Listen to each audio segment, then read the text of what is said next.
इस मामले को लेकर अब सुप्रीम कोर्ट का दरवाजा खटखटाने की तैयारी में मुस्लिम पक्ष है। इलाहाबाद हाई कोर्ट की तरफ से मिले इस झटके के बाद सुप्रीम कोर्ट जाने की तैयारी में मुस्लिम पक्ष है। व्यास तहखाने में पूजा के इस मामले को लेकर स्वागत योग्य फैसला है और जो पूजा का अधिकार हिंदुओं को मिला था उस अधिकार को उच्च न्यायालय बरकरार रखा है।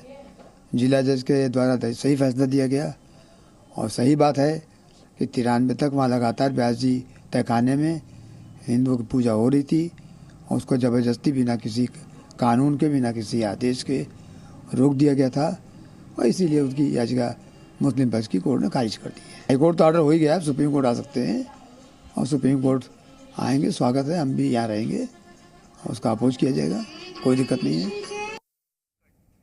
तो देखिए हाईकोर्ट की तरफ से फैसला क्या दिया गया, इस मामले को लेकर वकीलों की प्रतिक्रिया क्या है वो भी हमने आपको सुनवाया, लेकिन जरा ये भी जान लीजिए कि दरअसल दलीलें दोनों पक्ष की क्या क्या थी।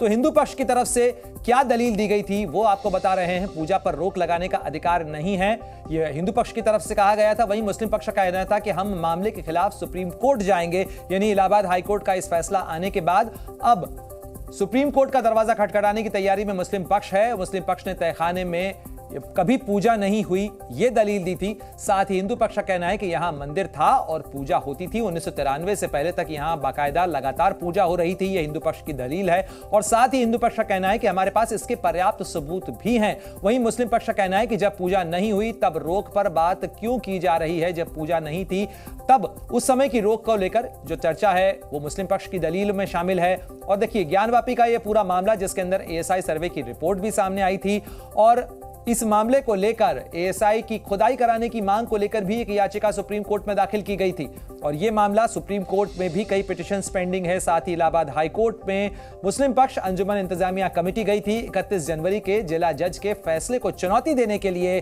साथ ही 17 जनवरी को जिस तरीके से रिसीवर नियुक्त किया गया था, आपको बता दें कि वाराणसी जिला जज की तरफ से इसमें फैसला आया था जिससे चुनौती मुस्लिम पक्ष ने दी थी और अब उसे झटका लगा। जी न्यूज़।